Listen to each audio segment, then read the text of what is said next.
First MCQ जो आपको physics में गिवन था वो पेंडुलम से रिलेटेड था कि अगर हमारे पेंडुलम है two exactly similar with amplitude 1 centimeter and 3 centimeter, what is the ratio of their energy of vibration? ठीक है, तो सिंपल पेंडुलम के केस में हमारे पास बेटा जो एमसीक्यू 123 है,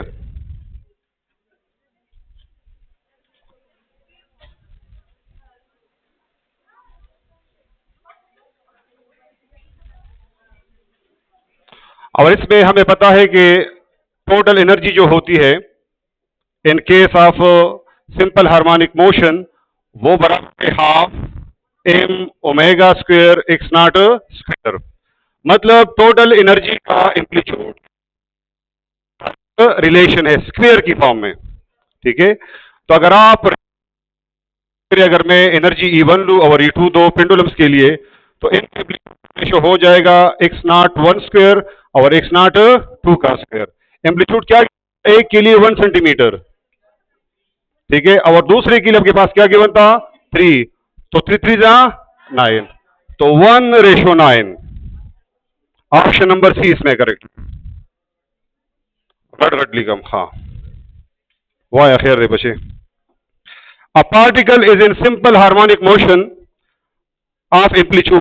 A particle is in simple harmonic motion to 2 centimetre. एक पार्टिकल है जो 2 सेंटीमीटर एम्पलीट्यूड के साथ वाइब्रेट कर रहा है। At the position the force is 8 Newton.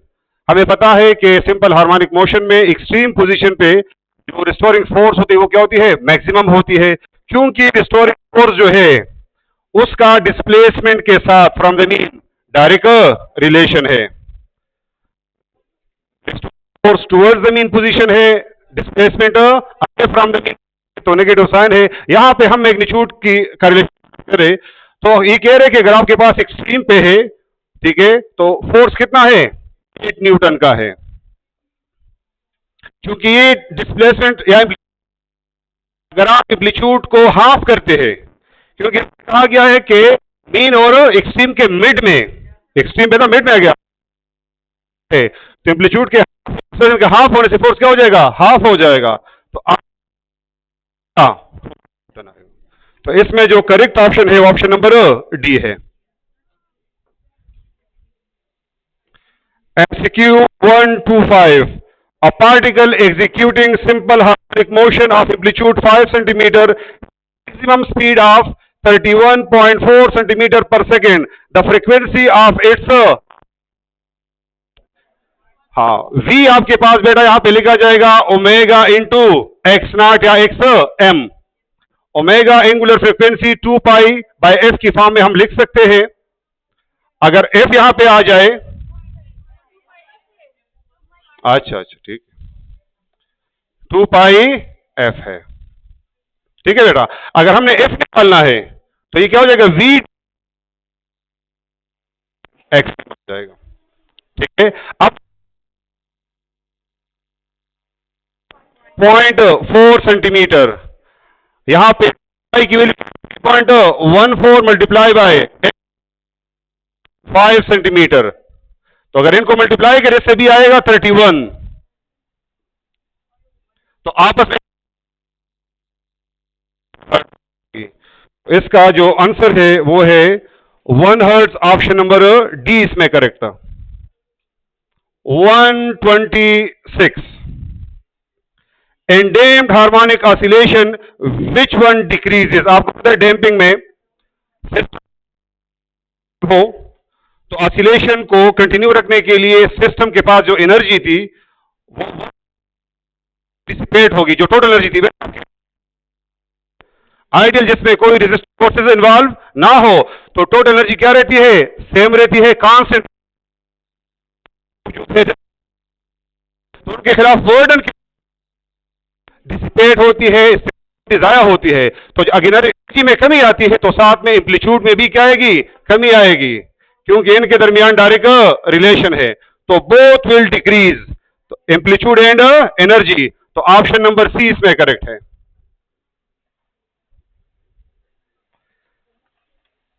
1 to 7 है बेटा, the acceleration of a particle performing simple harmonic 12 centimeter per second square at a distance of 3 centimeter from the mean position, its time period is। हाँ, acceleration का जो relation है, अगर magnitude लिखे omega square x लिखे, ठीक है, यहां पे ओमेगा की जगह 2 पाई बाई टी, क्योंकि स्क्वायर है तो ये बन जाएगा 4 pi square by T square x. T square अगर इधर लेके आए तो 4 पाई स्क्वायर यहां पे ए मल्टीप्लाई 4 पाई स्क्वायर, पाई की वैल्यू है 3.2 डिवाइडेड बाय, अब ए की वैल्यू आपके पास गिवन है 12 सेंटीमीटर पर सेकेंड स्क्वायर, और क्या गिवन है 3, तो 3 4 12 और 4 4 आपस में कैंसिल, तो now T square is equal to 3.14 का whole square, taking square root on both sides, तो टी आपके पास आ जाएगा 3.14 सेकेंड। तो इसमें जो करेक्ट ऑप्शन था वो ऑप्शन नंबर डी था।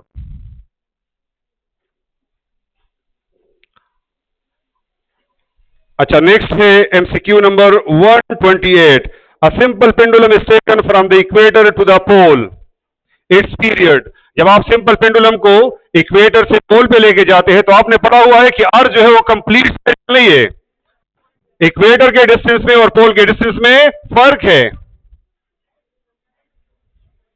पोल का डिस्टेंस कम है फ्रॉम द सेंटर, जी की वैल्यू आर के साथ वेरी करती है, तो यहां पे चूंकि डिस्टेंस कम है तो यहां पे जी की वैल्यू क्या होगी, ज्यादा होगी, यहां पे जी की वैल्यू जो है वो कम होगी, तो G at the pole is greater than G at the equator. तो अगर आप इक्वेटर से पोल की तरफ लेके जाएंगे तो जी इंक्रीज करेगा, और जहां पे जी इंक्रीज करेगा तो टाइम पीरियड का जी के साथ इनवर्स रिलेशन है, तो अगर जी इंक्रीज करेगा तो टाइम पीरियड डिक्रीज कर जाएगा आपके पास, ठीक है। तो इसमें जो करेक्ट ऑप्शन था वो ऑप्शन नंबर ए है।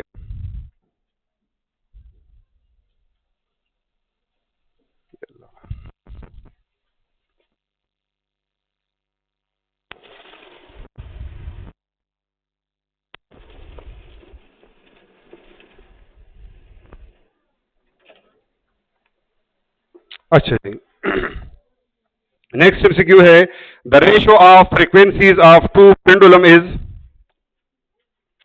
Are 2:3 and their lengths are in the ratio. इस क्वेश्चन में फ्रीक्वेंसी और लेंथ के बारे में डिस्कशन है।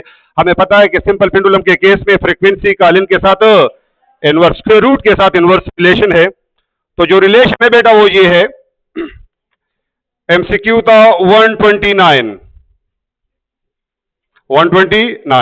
इसमें रिलेशन जो है फ्रीक्वेंसी का लेंथ के साथ वो है ये वाला रिलेशन।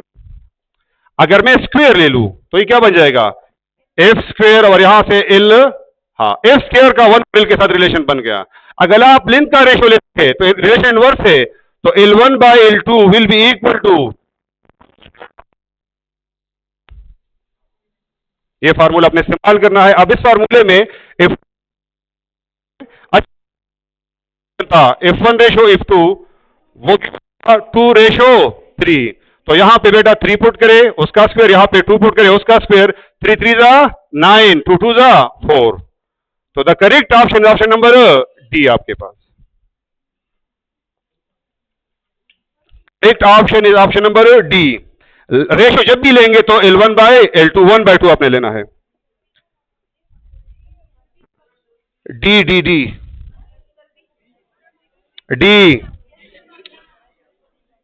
एफ, अच्छा 130 बेटा स्क्वायर है ना, स्क्वायर की फॉर्म में है, स्क्वायर की फॉर्म में वो रूट यहां स्क्वायर के साथ खत्म हुआ। देखिए यहां पे मैंने स्क्वायर लिया था, तो स्क्वायर लेंगे तो स्क्वायर के साथ ये खत्म हो जाएगा, स्क्वायर यहां पे आ गया। अब ये फॉर्म आपके पास बनेगा इसका, इस फॉर्म में वैल्यूज पुट कर आपके पास 9/4 आएगा, ठीक है। मिसकंसेप्शन है तो बेटा इस तरह क्लियर कर लीजिए। यहां पे है 130, if the length of the pendulum is made 9 times, अगर एक पेंडुलम है जिस लेंथ हमने 9 टाइम इंक्रीज किया है, and mass of the then the value of the time period. हमें पता है कि सिंपल पेंडुलम के केस में टाइम पीरियड डिपेंड करता है मास किस पे, लेंथ पे और जी पे। ये मास पे डिपेंड नहीं करता। तो सिर्फ लेंथ में आपने इंक्रीज को देखना है, और वो क्या है बेटा आपके पास 9 टाइम्स है। तो आपके पास रिलेशन है इस एमसीक्यू के लिए, वो है t is directly to the under root length. अब अगर आप इसका 9 अगर आप यहां पे पुट करते तो 9 का स्क्वायर आपके पास 9 का स्क्वायर रूट 3 टाइम्स क्या हो जाएगा 3 टाइम्स। अगर आप इसको 9 गुना बढ़ाते तो ये 3 गुना बढ़ जाएगा। तो जो करेक्ट ऑप्शन है वो ऑप्शन नंबर ए है आपके पास, that is the correct one.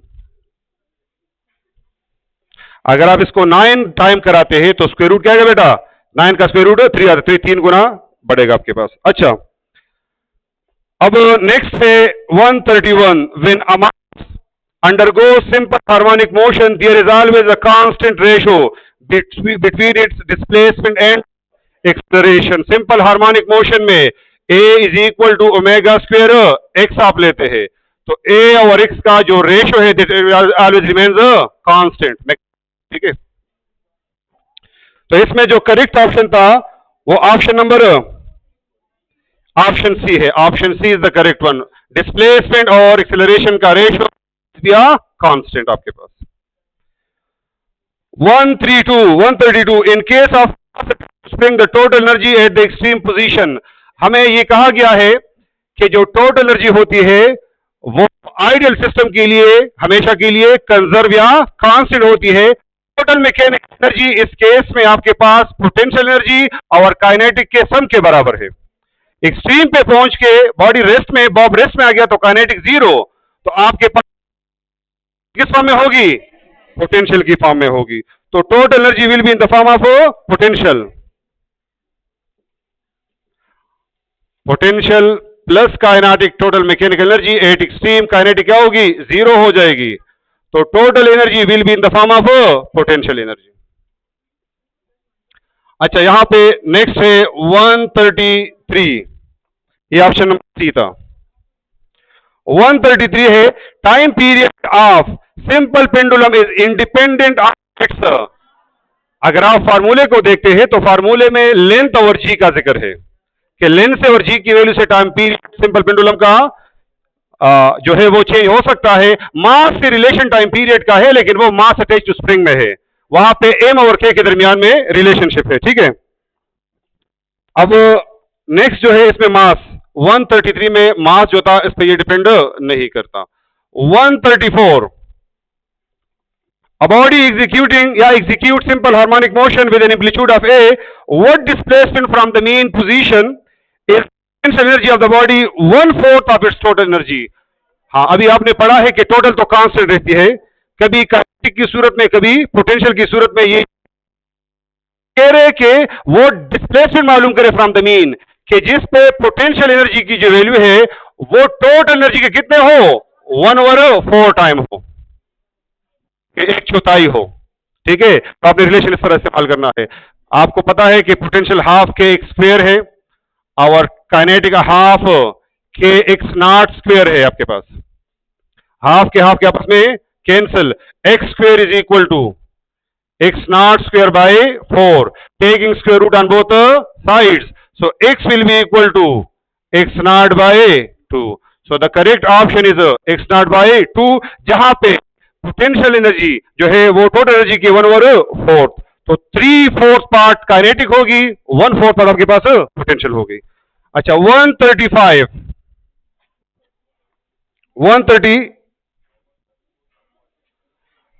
अच्छा 134 में a/2 या एम्पलीट्यूड यहां पे a लिया गया है, तो आप यहां पे इस्तेमाल करें, क्या a इस्तेमाल करें, a स्क्वायर हो जाएगा।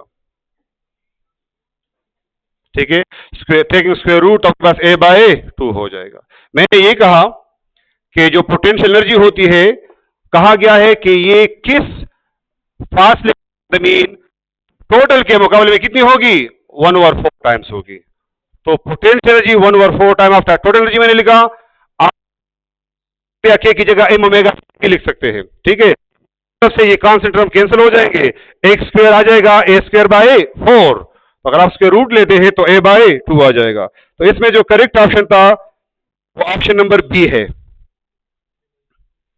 135 A particle is vibrating in simple harmonic motion with amplitude of 4 centimeter. At what displacement from the equilibrium position is its energy half potential and half kinetic? मतलब किस पॉइंट पे potential kinetic के बराबर हो जाएगी, total energy दोनों में बढ़ जाती है, ठीक है। तो आप ये इक्वेशन आप अक्सर देखते हैं, पढ़ते हैं। तो आपके पास अगर मैं kinetic is equal to potential, वो एक्स बताइए कि जिसपे काइनेटिक किस बराबर हो, पोटेंशियल के बराबर हो, तो दोनों हाफ हाफ हो जाए।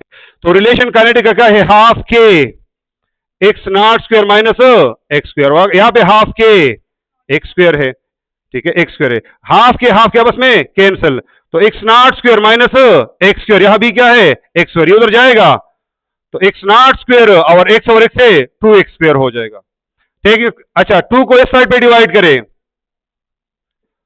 तो x square is equal to x not square by 2। अगर हम दोनों तरफ का स्क्वायर रूट ले रहे तो बेटा एक्स आ जाएगा, एक्स नॉट स्क्वायर रूट से स्क्वायर खत्म हो जाएगा और 2 के ऊपर स्क्वायर रूट आ जाएगा, तो x is equal to x not by under root 2।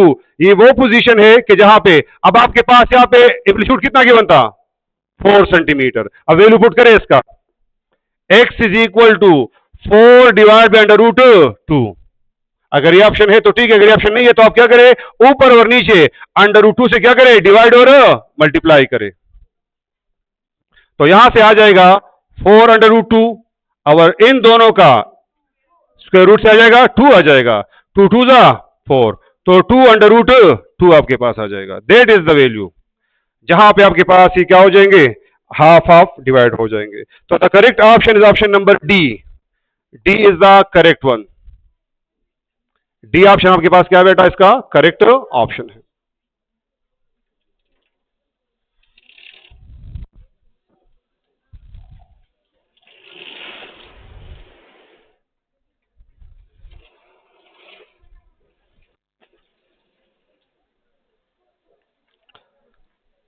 अच्छा जी, नेक्स्ट एमसीक्यू की तरफ आते हैं। A particle is executing simple harmonic motion along a straight line with amplitude A. The potential energy is maximum when the displacement is. आपको पता है का रिलेशन x के साथ है, ठीक है।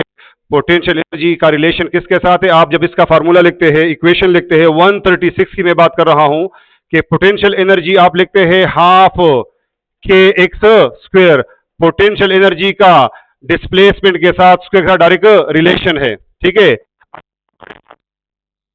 अब आपके पास यहाँ पे जो एम्पलीट्यूड है वो एक ही फॉर्म में, किसी में है ए। अच्छा एक्स, तो अगर एक्स आपके पास ए के बराबर हो जाएगा, एक्स इंक्रीज कर जाएगा तो पोटेंशियल भी क्या हो जाएगी बेटा, इंक्रीज। तो एक्स ए पे मैक्सिमम होता है, एक्स इक्वल टू ए क्या है, मैक्सिमम डिस्प्लेसमेंट है, तो पोटेंशियल जी क्या हो जाएगी बेटा, मैक्सिमम हो जाएगी। तो एक्स की जगह अगर आपने ए की वैल्यू पुट की तो आपके पास पोटेंशियल जी क्या हो जाएगी, मैक्सिमम हो जाएगी। एक्स की जगह अगर आप 0 पुट करते हैं तो मिनिमम 0 मीन पे, तो मीन पे डिस्प्लेसमेंट 0 है तो पोटेंशियल 0 हो जाएगा, जिसको आप एम्पलीट्यूड कहते हैं उस पे डिस्प्लेसमेंट मैक्सिमम है तो पोटेंशियल भी क्या हो जाएगा, मैक्सिमम हो जाएगा। तो यहां पे जो करेक्ट ऑप्शन है ऑप्शन नंबर ए है। 137। अच्छा बेटा, यहां पे ratio of kinetic potential and kinetic energy of the body in simple harmonic motion at a point when displacement is amplitude. Potential का और काइनेटिक का रेशियो लेना है, तो आपको दोनों का रिलेशन याद है, potential energy divided by kinetic, that is called the ratio. Potential है हाफ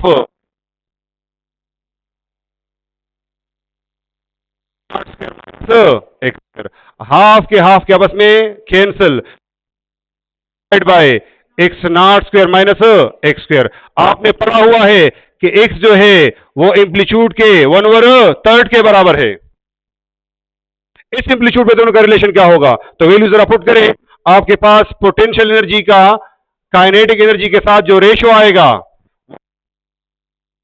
स्क्वायर लेते हैं तो आ जाएगा एक्स स्क्वायर डिवाइड बाय 9, तो x not square minus x not square bye 9, x not,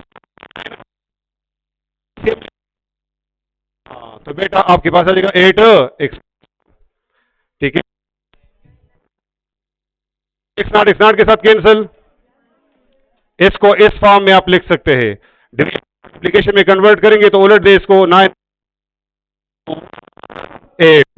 So the ratio of the two will be 1:8. So the correct option is option number D. D is the correct one. 132. Frequency of the simple pendulum of length 9.8 meter will be.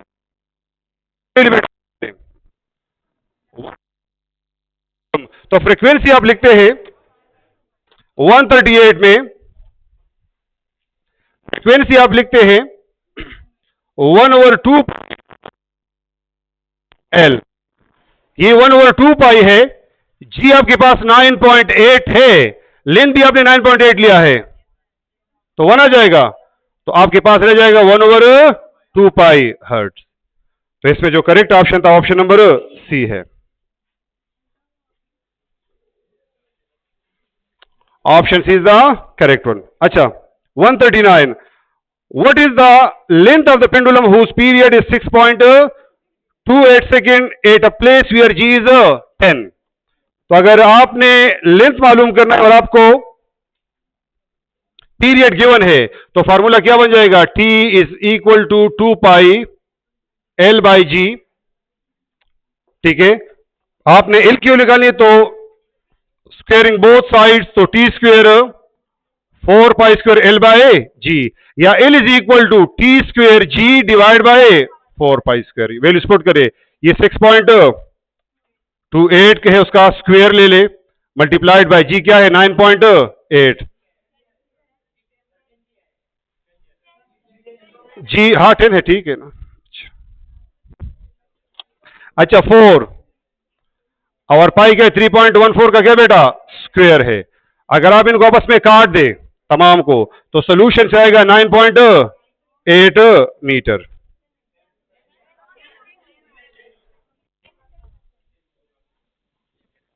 Ten metre, खफा ना हो फिर। अच्छा दोनों option मौजूद है। अच्छा अब अच्छा किसने लिखा है और 9.8 किसने लिखा है, बस 10 वाले जीत गए दोनों। जस्ट बेटा ये अगर 9.8 पुट करते तो 9.8 आता है यहाँ पे बेटा। MCQ 140, an oscillating pendulum is allowed to fall freely under gravity along with its support। एक पेंडुलम है जो एक सपोर्ट के साथ कनेक्टेड था, सपोर्ट के साथ ही नीचे की तरफ आ रहा है, the time oscillation will be. तो इस केस में आपके पास टाइम पीरियड का जो फार्मूला बनेगा वो है L divide by G minus ए।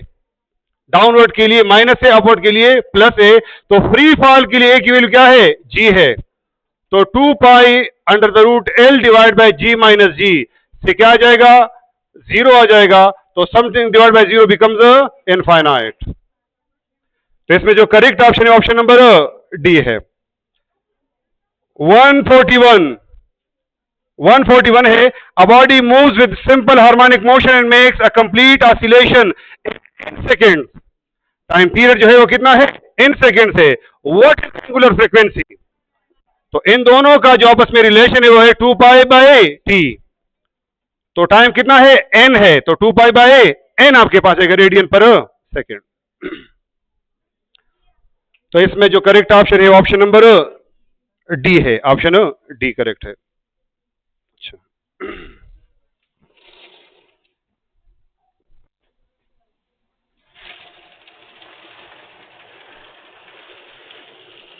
अच्छा मसला हो गया, मसला हो गया। अच्छा आप लोग इससे पिक्चर लेना चाहते तो ले लें।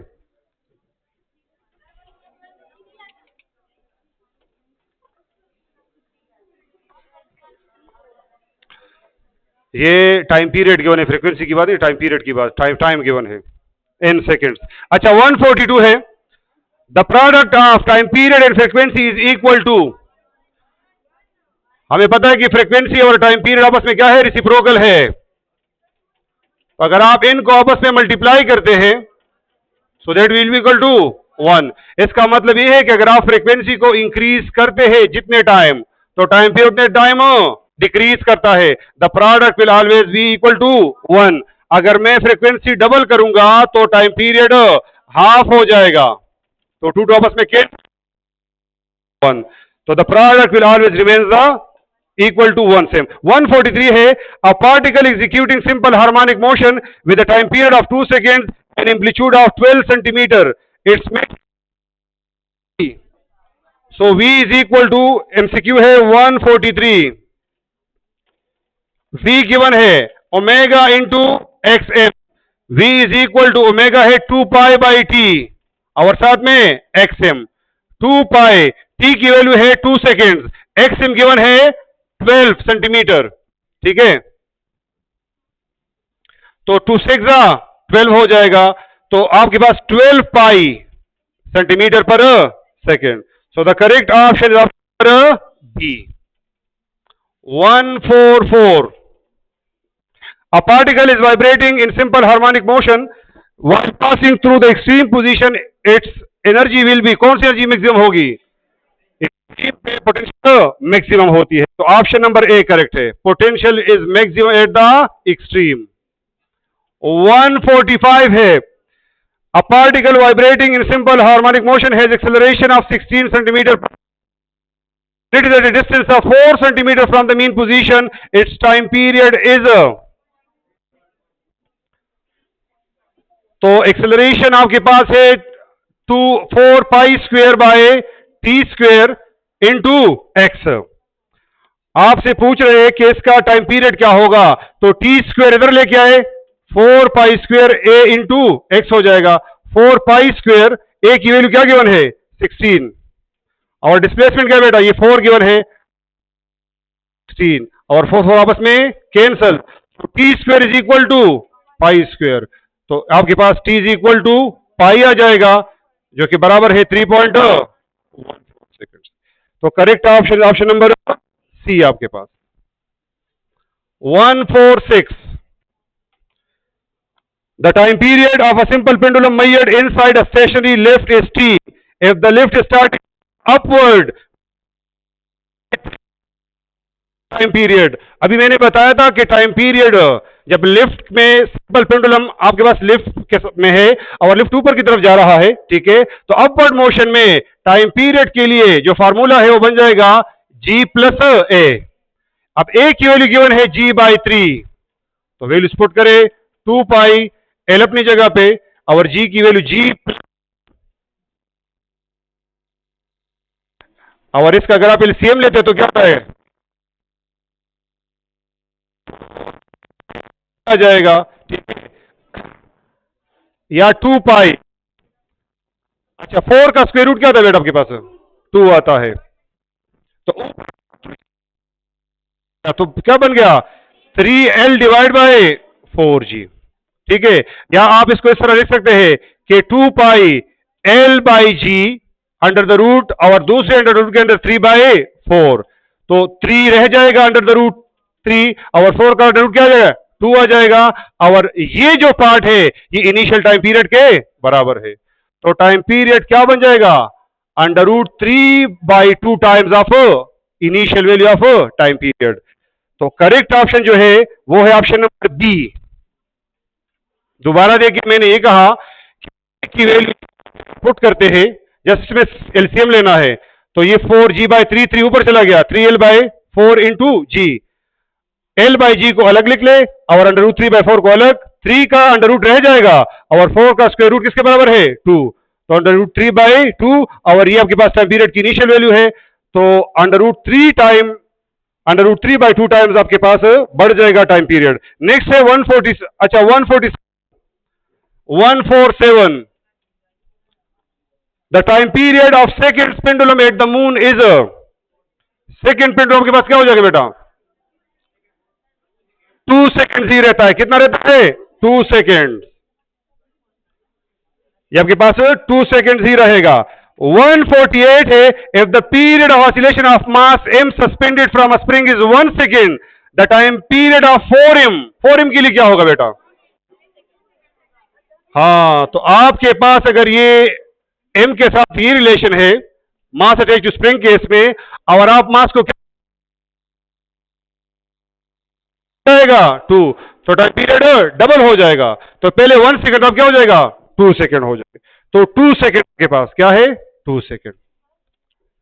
जी जी, आपके पास क्या बन जाएगा m 4 टाइम, तो t prime 2 times of t है बेटा। तो t कितना गिवन था 1, तो 2 सेकेंड आएगा। हाँ खत्म। मून के लिए टाइम जो सेकंड पेंडुलम है उसकी वैल्यू मून पे भी 2 सेकंड ही रहती है, ठीक है। वहां पे जी की वैल्यू में चेंज आता है, लेंथ और जी दोनों, ठीक है। तो उस वजह से दोनों का रेशो आपके पास वही 2 ही रहेगा, आपके पास सेम रहेगा, ठीक है। 149 the maximum energy of the mass attach to an elastic spring. Mean पे आपके पास बेटा क्या होगा, ये बैठा दो साइड, शाबाश बैठा दो, सिर बचे वक्त। अच्छा, मैक्सिमम काइनेटिक एनर्जी के लिए जो रिलेशन है वो बन जाएगा, हाँ मैक्सिमम कहां पे होगी बेटा मीन पे, half k x not square आपके पास होगा। तो the correct option number B. अच्छा 150,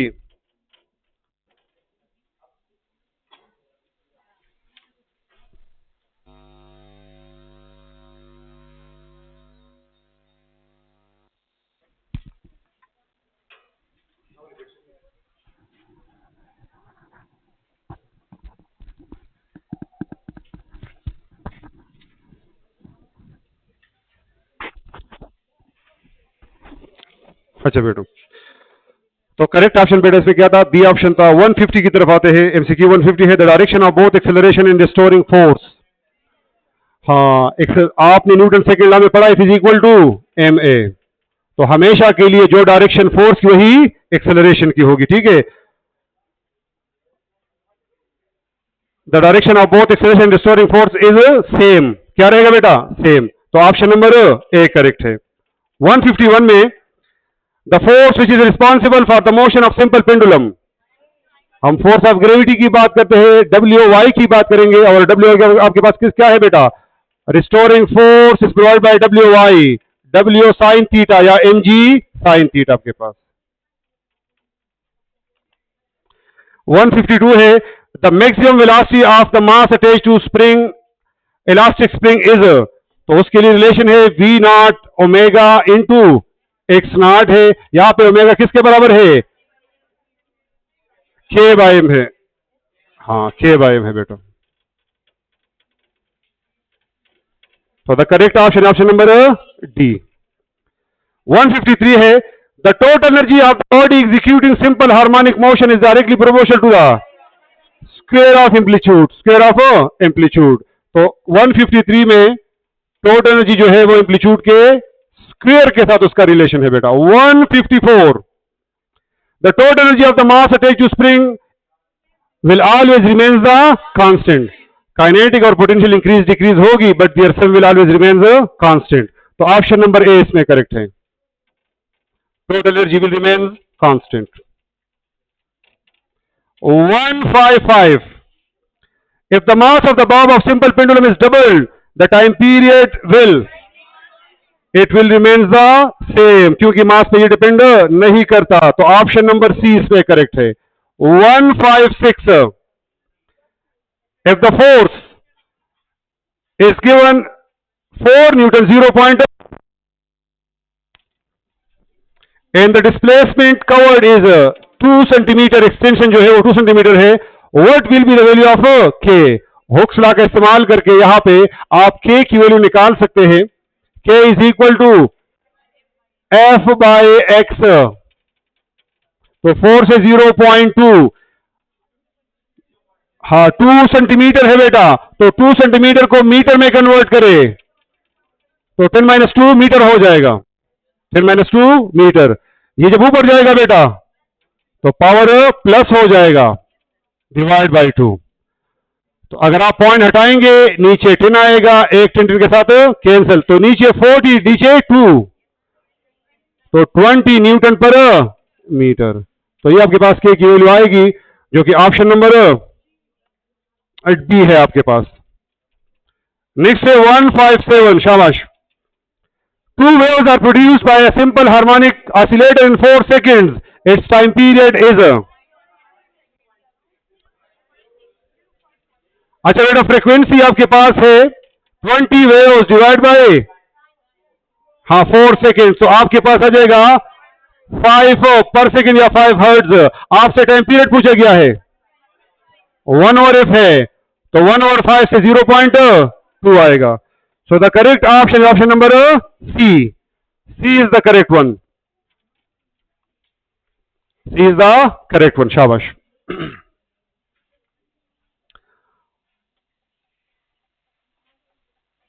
मिटा दिए। अच्छा next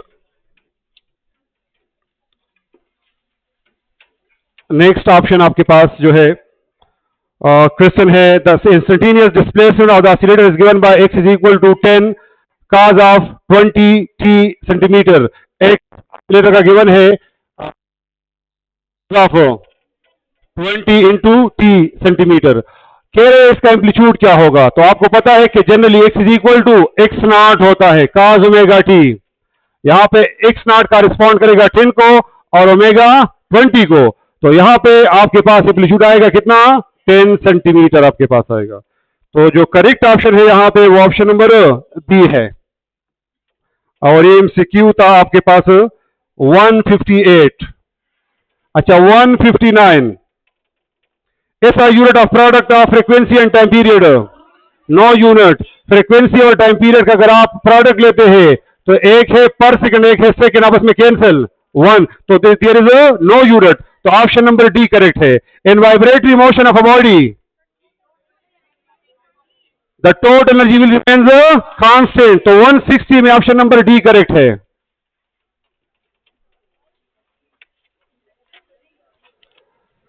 If the amplitude of oscillation for a simple pendulum is double, its time period is time period बेटा डिपेंड नहीं करता, एम्पलीट्यूड कम हो या ज्यादा हो time period will remain the same. तो डी ऑप्शन बेटा इसमें करेक्ट है। 161 में option number D correct. Two springs having spring constant K1 and K2 are connected in parallel. Parallel case में अगर आपने टोटल निकाली है तो K1 प्लस K2 हो जाएगा। तो सिंपल सा एमसीक्यू था, 4 + 2 से क्या जाएगा 6 newton per metre. 160 the maximum velocity of a mass attached to spring at the mean position.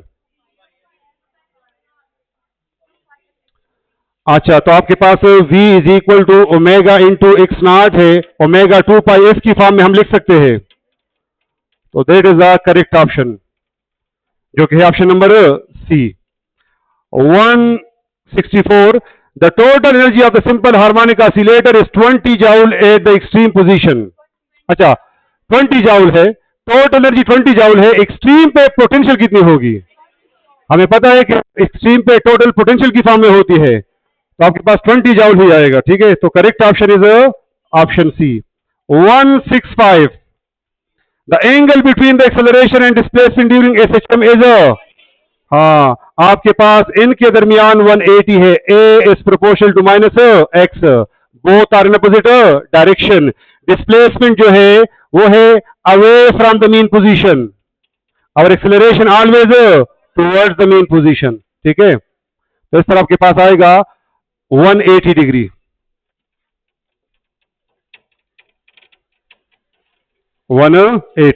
अच्छा ऑप्शन डी इसमें करेक्ट था। 166 में ऑप्शन नंबर, अच्छा 165 में ऑप्शन डी करेक्ट था। 166 क्या है, during simple harmonic motion restoring force acting has maximum value at extreme पे। एक्सट्रीम पे रिस्टोरिंग फोर्स की क्या होती है, मैक्सिमम होती है, तो डी ऑप्शन इसमें करेक्ट था,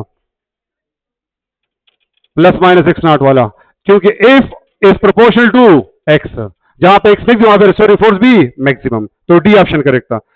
167 है, a body perform simple harmonic motion due to restoring force. हमेशा के लिए अगर कोई बॉडी ऑसिलेटरी मोशन करती है तो due to the restoring force करती है, तो यहां पे जो करेक्ट ऑप्शन है वो ऑप्शन नंबर सी है। 168 में a tuning fork performs 250 vibrations in 2 seconds, The frequency of the tuning fork is तो number of vibrations divide by time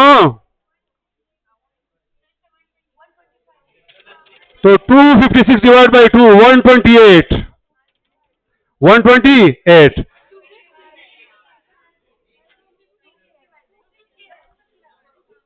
in 2 seconds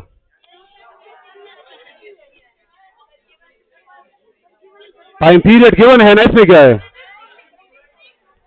128 खामोश 169 सिंपल फार्मूला है n by t।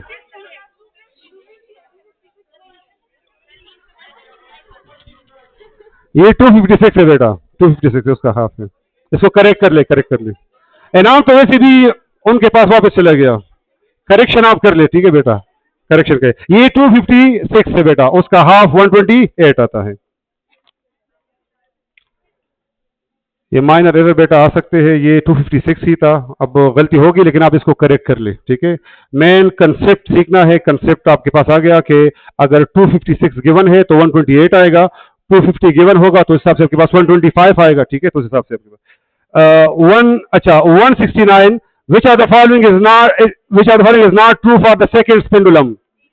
Second pendulum की specification आपको मालूम है कि जिसका टाइम पीरियड 2 सेकेंड्स का हो, फ्रीक्वेंसी 0.5 हर्ट्ज की हो, आवर लेंथ तकरीबन 1 मीटर के बराबर हो 0.99। ये 4 जो है एम्पलीट्यूड, इसके लिए कोई फिक्स, तो ये ऑप्शन गलत होगा, डी ऑप्शन गलत है इसके लिए। 170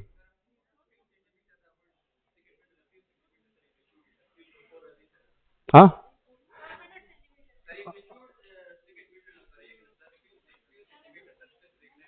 दाखो वही गलत है ना, स्पेसिफिकेशन पर नहीं पकार सीधा पारा दे बचे 1 मीटर 0.9 1 मीटर मूंगा खलू बचे, ठीक था। और जी मुंग से 9.8 था, हाँ फ्यू वालो तो फ्यू वाले ज़्यादा दमा द खबर मकसद दादे बचे चे लेंथ और जी और दाखता स्पेसिफाई कर दी करना बचे। देखिए ऑप्शन होगा चाहे स्पेसिफिकेशन है पकड़ लगता है खपल हुई फ्यू सेंटीमीटर पकड़ दी, ठीक था। नो दा स्पेसिफाई केवल लो पकड़ चिदल दा स्पेसिफाई दा रॉन्ग ऑप्शन दे पति वजह देता आर मुंग रॉन्ग वायु, ठीक था बचे। ये पार दा वर्क चिदा रॉन्ग दे तो देखिए नॉट ट्रू, दैट ट्रू न दे बचे। 170 a frequency of the simple pendulum is 0.5 hertz, the time period will be 2 seconds होगी, ठीक है बेटा। तो आपके पास ऑप्शन नंबर डी है। 169 में क्या था, 169 में ऑप्शन डी था और 170 में बी ऑप्शन करेक्ट है। अच्छा 171 time period of bob having mass, अच्छा time period of bob having mass m is 2 seconds, then time period of the bob having mass 4m। तो मास को अगर आप इंक्रीज भी कर ले बेटा, टाइम पीरियड सेम रहता है तो वही 2 सेकेंड रहेगा। ऑप्शन नंबर ए इसमें करेक्ट है। 172 which are the following have non zero value of the extreme position, अच्छा हैव जीरो वैल्यू, ये मैंने करेक्शन के लिए कहा था कि करेक्ट करवा ले। Which are the following have zero value, तो ये kinetic energy option number C है इसमें। बाकी तमाम जो है उनकी एक्सट्रीम पे वैल्यूज होती है मैक्सिमम, ठीक है। 173 है which of the